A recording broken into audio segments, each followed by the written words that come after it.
When all victorious prospects converge at a point somewhere near Bakhmut, and the fence begins to discuss who will eventually bang whom, Shoigu Prigozhin or vice versa, it is obvious that the leaders' fight with the system is a matter of time. It seems that the last week has become the starting point in Putin's struggle for his own survival. The system has been preparing for a similar scenario before. If the leader suffers a defeat, in the name of salvation, it is necessary to bring down the Godfather, after which all the sins must be blamed on him.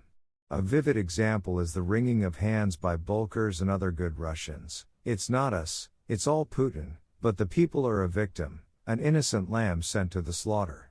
To the question what was this lamb doing in Bucha or Irpin, the lawyers of the rashest utter a drawn-out groan that black sheep can be found in any herd.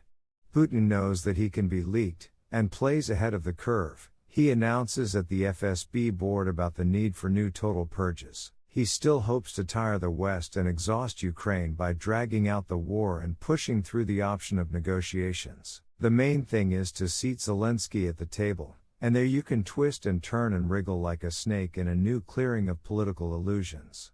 The freezing of the war is necessary for Putin for a respite. Then his thesis "I cannot lose" will become a concrete fact, and the secret enemies lurking in the system will disperse to the corners, where they can be quietly strangled individually.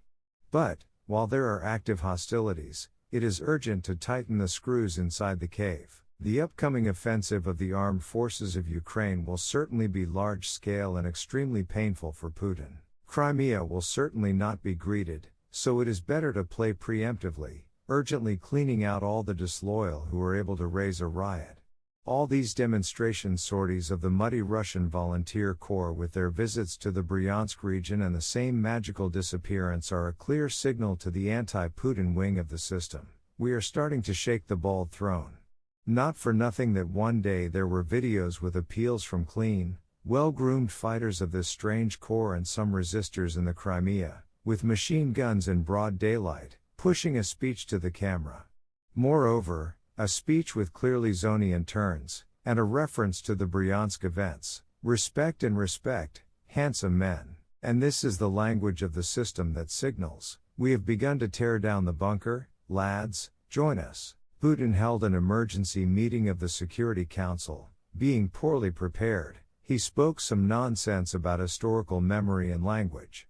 When he is prepared and confident in himself, he behaves differently. Review his appeal on the day of the invasion of Ukraine. This means that today he is not sure that he will be able to painlessly crawl away from the war, nor that the shitty elite, who lost crazy money in his war, will forgive him for this failure.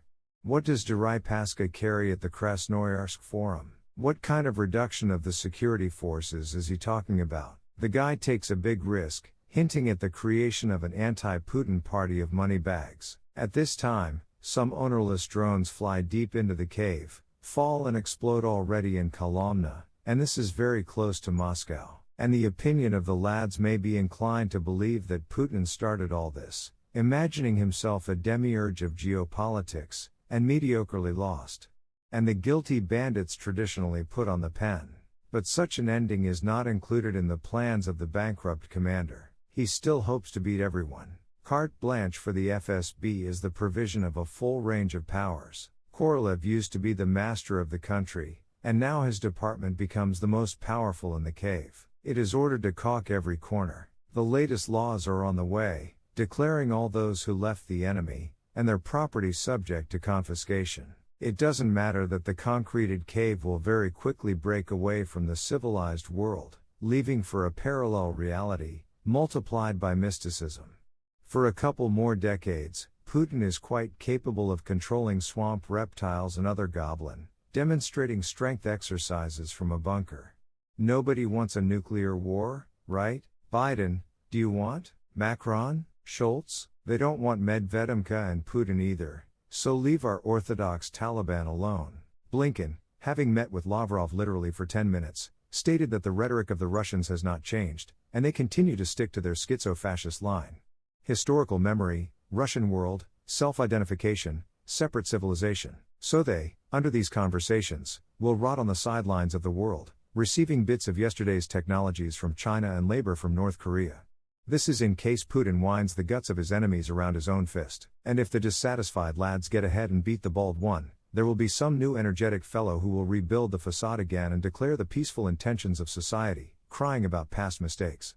Only the crocodile does not know how to repent, he simply cannot hold back his tears while he is digesting food. So Ukraine after the occupation is doomed to join NATO and become stronger than ever, turning into an outpost between the cave of savages and human civilization.